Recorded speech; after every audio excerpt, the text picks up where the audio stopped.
This is Scott McDonald at Dr. Demographics, and today we're going to be talking about where to put a practice. Now, whether it's a purchase or a startup, we're going to tell you locations that are particularly important. Now, I bring this up because there has been a lot of controversy right now about where you should go and if you should go anywhere, and people are arguing back and forth. Demographers are not set on one particular place or another. So I want to give you some new facts that have come in, some insights that might help those who are thinking about where to go. Now, right now, we're in an inflationary period. We've got problems. A lot of people are thinking, I can't make it. But now is exactly the time you need to start thinking about it, because now's the time that it's going to matter most.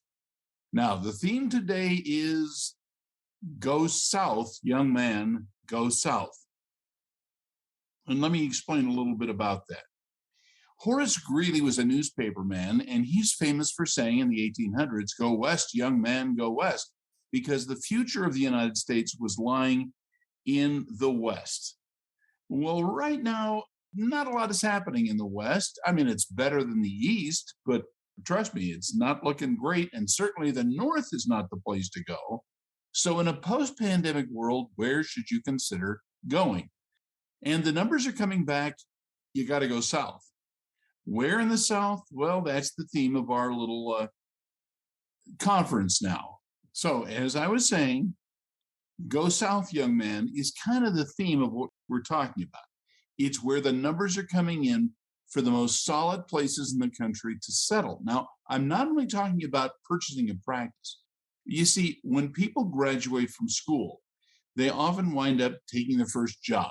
But it happens that they are usually finding places within about 25 miles of that first job in which they want to settle down. Now, you come out of school, you want to get married, you want to have kids, you want to buy a house. It makes sense to try to find a place that is going to be in the neighborhood of what most likely is going to be your long-term investment. So let's talk about it. As I was mentioning, Horace Greeley was a newspaperman. I believe he was in Chicago. And he talked to people saying, go west, young man. It was definitely the place to go. If he were alive today, he would say, go south. Go south. Now, what's happening in the South? Let's talk about it. Now, according to Joel Kotkin of New Geography, and he is definitely my favorite demographer. I believe in the guy. I believe in buying his books. I believe in looking at his articles. So Joel Kotkin is really a sharp guy. And he said among the 15 top metropolitan population centers, the places that are gaining, 13 of them are in the South. 2 are in the West, Phoenix and Las Vegas. And you can kind of say they're kind of in the South too, but not in the South-South. I hope you get that idea. Now, Austin right now has the strongest population growth in the United States. I don't love Austin, the city. It's the area surrounding Austin that I think has most strength, and that includes Pflugerville, San Marcos, and others. And the next best place is Raleigh, North Carolina, and then Phoenix at 2.4%, and Jacksonville in the South, at 2%. Now, 9 more metros exceeded the growth rates of 1%, and these are all in the South. San Antonio, 1.7%, Dallas-Fort Worth, which surprised a lot of people, at 1.6%. Charlotte, North Carolina, Tampa, St. Petersburg, and Florida, 1.4%. Las Vegas at 1.2%. Houston, 1.2%. Riverside, San Bernardino, which shocked a lot of people because it is, after all, in California at 1.2%. Nashville at 1.2%, and Oklahoma City at 1.1%. Atlanta and Tulsa grew by 0.9%. Now, these are honorable mentions. May I point out, as you look at the size of these cities, they're not all the same size, but they do represent kind of the heart of a metropolitan area. So it's not just the city boundaries, it's the area that really counts. Now, I'll talk a little bit more specifically about each of these, but I believe San Antonio is definitely a good place, an alternative to Austin, I think, and I like it a lot. Raleigh is definitely a winner, and Phoenix surprised everybody in coming up so strongly. A lot of people are assuming that Phoenix is doing well because of people leaving California and they didn't want to go too far east. But I think for the most part, you get the message. This is where people are moving. This is where the growth is. And you can say, yeah, but there's competition in these areas. Yeah, that's right. Competition will always set up in places that look good.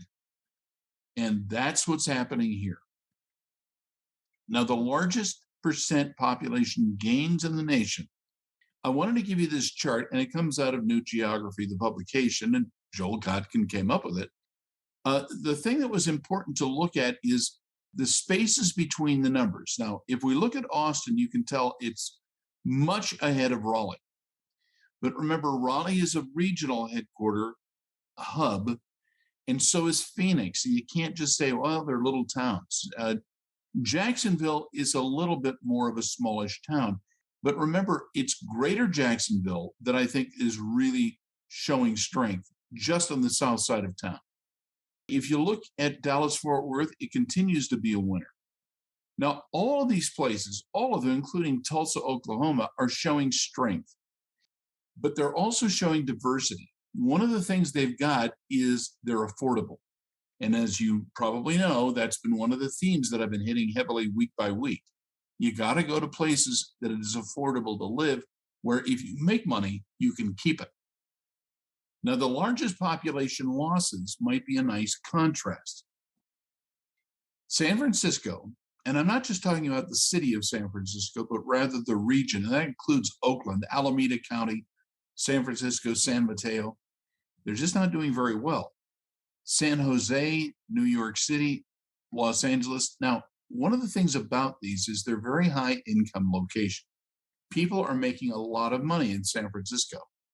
But the problem is it is so expensive to live there, and San Jose and New York, that people are moving into the areas saying, I can't stay here because even though my salary is high, I can't afford to keep any of the money I'm earning. Plus, to be honest, the quality of life in San Francisco is just sad. And the same thing's true in Los Angeles and Honolulu and Chicago. So how much you get to keep is a problem, but also the quality of life. Some of these places are not good for kids. Now, the largest percent domestic migration gains, and that means where people are moving from one other place in the United States to the other. Again, Austin, Raleigh, Jacksonville, Phoenix are kind of at the top. So people have come from the northeast primarily to the south, and that is the justification between Texas and Florida. Just remember, the tax base is very low and housing is moderately affordable, although it is going up. So that's why these cities continue to rise in percentage of domestic migration gains. Now, you may say, yeah, but what about all the Hispanics that are moving into the United States? Well, they're moving to the places like Florida and Texas, and that's what's going on. Now, what's happening, and this is according to New Geography, I'm going to be honest with you, I'm kind of ripping them off, but I'm giving them the credit. The longest commute in the United States is Riverside, San Bernardino. And you may say, why would people choose to commute a great distance, sometimes as much as an hour? And that's because of affordability. Riverside and San Bernardino are one of the only places in California you can afford to build a home. And a lot of people are saying, I want a house, I want to stay here a long time. And that's why they're doing so well. It's become the nation's 12th largest metropolitan area. And frankly, San Francisco is dropping off the map. Riverside, San Bernardino is growing, it's healthy. And if you ever want a thrill, go. By the way, Disneyland is in Orange County. It's not all that far away from these places. Now, for the most part, Southern California is not doing great.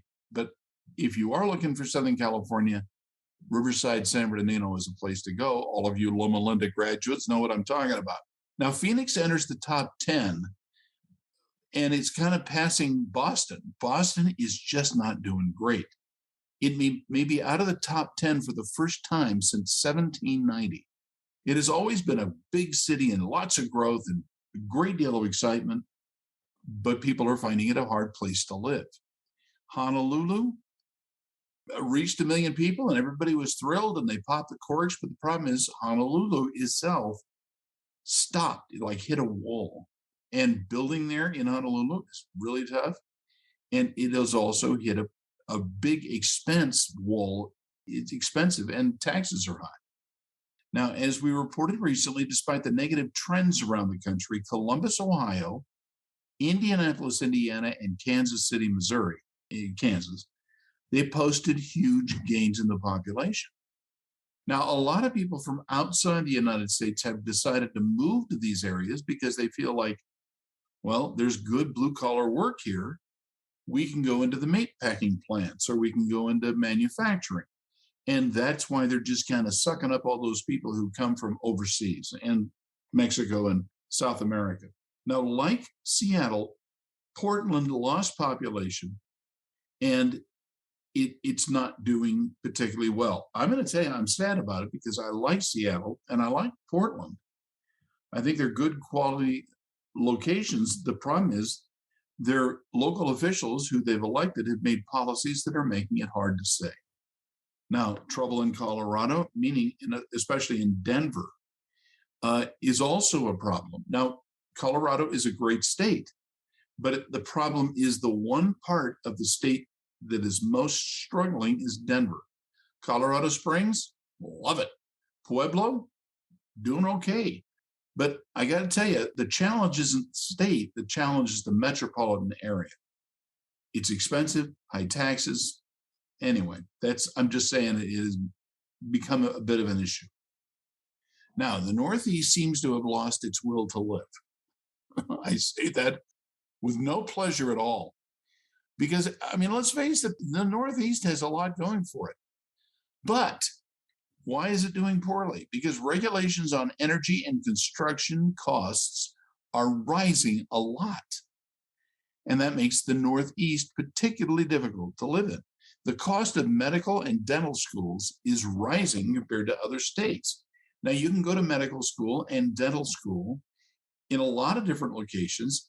It used to be that the Northeast had kind of a lock in the major schools, especially for specialists. But that's turning itself around, and other states have gotten smarter about offering education at a much lower cost.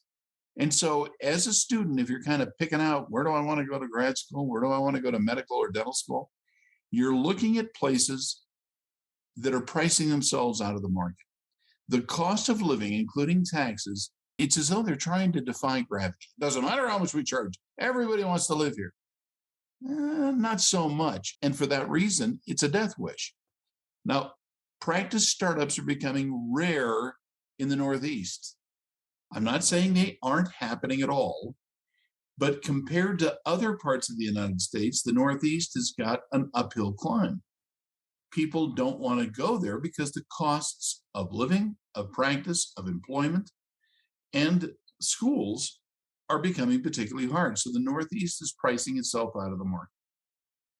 Now, the rates of growth may return. Places of business may be forever changed because of the pandemic. I'm sorry, I misspelled may. The nature of work and the places to live may have shifted entirely. So what we're saying is it used to be major population centers, particularly urban population centers, used to be the places that young people, when they graduated from college, would go to. That's not happening anymore. It happened with the pandemic that they started what they called the Great Dispersion. Now, what I'm saying about the Great Dispersion is you don't have to go to an expensive, high crime, high expense city in order to have a good career. So states like Utah and Idaho are all of a sudden competing on a national scale for young graduates. And you have lots of the Midwest, including Ohio and Kansas, Missouri. New businesses are setting up there and they're hiring people at the same wages they're paying in more expensive locations. But the cost of living is lower. So it doesn't take a brain surgeon or a dentist to figure out they're not the places to go. Traditional commutes seem to have faded away. There used to be a time in which people would say, I've got to move from this place to there because that's where the jobs are. But the calculation demographers are seeing about where to go and why people are moving to a particular place is changing. So traditional commutes are out the window. Going to a population center that is highly dense, very expensive, and has crime is not what young people are thinking about. So this is allowing for what they call the Great Reset. But the Great Dispersion just means the population density for workers in the United States is falling through the floor. People don't want to be in a place where they can be shut in, where the policies are against young families, and where expenses are very high. Now, at Dr. Demographics, we're always happy to talk to you. Now, this may sound rare, but we have a consulting service. You can get on the phone or computer screen, and we can show you what the numbers actually look like in various places. If you go to drdemographics.com, we have a telephone consultation service that is very inexpensive.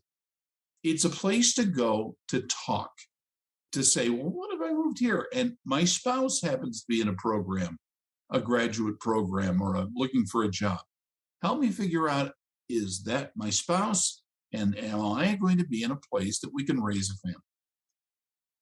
Call us at 849-0499. Sorry, this is our new 800 number. And Mike Green or one of our bright young people can help you, and we can talk through the issues of where to put your practice. This is Scott McDonald. Thanks so much for watching. We'll look forward to talking to you in the future. Bye-bye.